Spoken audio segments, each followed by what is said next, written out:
Ça va s'appeler le vrai visage de Manuel Valls, parce que je pense que Manuel Valls a un gros problème d'identité. Il a une espèce de double visage, et c'est ce que beaucoup de gens se demandent rien qu'en le voyant. On sent que c'est quelqu'un qui est assez bipolaire.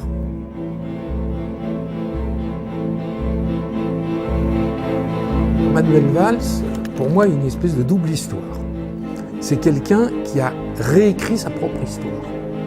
Donc j'ai pris à peu près tout ce qui était disponible sur la question. Il y avait toute une série de documents qui étaient disponibles, puisque son père était un peintre connu. C'est toujours très agréable de recevoir un prix, surtout quand on n'en a pas l'habitude. Et ça fait un grand plaisir quand même. Beaucoup de gens, Manuel Valls le dit parfois, mais en général le laisse dire, il se présente comme fils d'un réfugié antifranquiste. Il faut quand même rappeler que Manuel Valls est né dans les années 60 en Espagne. Donc c'était donc à l'époque du général Franco et du franquisme. Donc on se dit qu'un républicain espagnol réfugié en France, comment se fait-il que son fils puisse naître en Espagne? En réalité, il n'en est rien. La famille de Manuel Valls est une famille de la très haute bourgeoisie catholique catalane. Son grand-père a participé à la fondation du plus important journal catholique conservateur de Catalogne. Ce journal a été interdit en 1936 par ce qu'on appelle les Rouges, c'est-à-dire les communistes, les trotskistes, alliés pour l'occasion avec les socialistes. Donc il n'y avait absolument aucune raison que son père quitte l'Espagne en 1951 et soit présenté comme un réfugié antifranquiste. Les vrais réfugiés antifranquistes, ils sont partis à la fin de la guerre civile espagnole, c'est-à-dire en 1939. Donc c'est déjà une réécriture à cause de son histoire politique. La deuxième, c'est l'histoire de sa mère, qui est une famille de la riche bourgeoisie tessine, qui s'est enrichie grâce au trafic de l'or colonial au Sierra Leone. Sa famille possédait des commerces, des hôtels, des immeubles, des mines d'or. Donc c'est une famille qui a strictement rien à voir avec ce qu'on pourrait appeler le socialisme, même boboisé. À 18 ans, j'étais déjà social-démocrate, une gauche responsable, le parler vrai, l'éthique de vérité. C'est quoi être de gauche? C'est lutter contre les inégalités.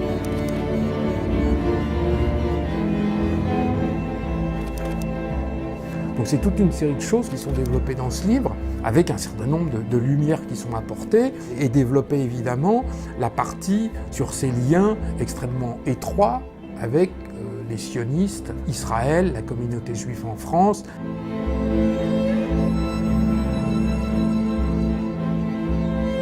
Alors, c'est un véritable sioniste de combat. Lui-même a dit dans un discours filmé qui a fait, on peut dire, beaucoup de buzz sur Internet, qu'il était lié de manière éternelle à la communauté juive et à Israël. Par ma femme, je suis lié de manière éternelle à la communauté juive et à Israël, quand même. Cet homme qui est très entier dans ce discours, qui tape sur la table, qui à un moment dit merde, mais quand même. Merde, quand même. Enfin, un homme de conviction, un homme dans lequel on croit. Accompagné membres de la communauté juive qui se rendaient à la synagogue d'Évry. Or, ce que les gens ignorent totalement, c'est que cet engagement en faveur d'Israël de Manuel Valls est quelque chose d'extrêmement récent. Cet engagement a environ 5 ans. Et tout ce qui s'est produit avant, c'est-à-dire en gros de 1980 à 2008 au moins, Manuel Valls est engagé exactement de la même manière, mais en faveur du peuple palestinien. Ce qui a été gommé, ce qui ne figure dans aucune biographie, les journalistes qui savent ne veulent pas que ça se sache et personne n'en parle. Or, il y a des écrits qui existent, il y a des documents qui existent, et ce sont des choses qui sont publiées à l'intérieur du vrai visage de Manuel Valls.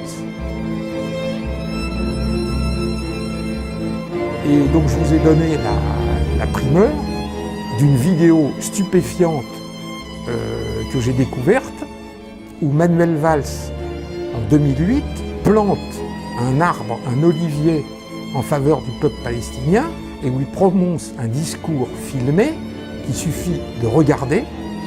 Je pense évidemment peut-être d'abord aux habitants de la bande de Gaza, enfermés, qui vivent une situation infernale dans tous les sens du terme. Nous sommes responsables d'un long travail à mener collectivement afin de combattre la haine, les divisions et les préjugés.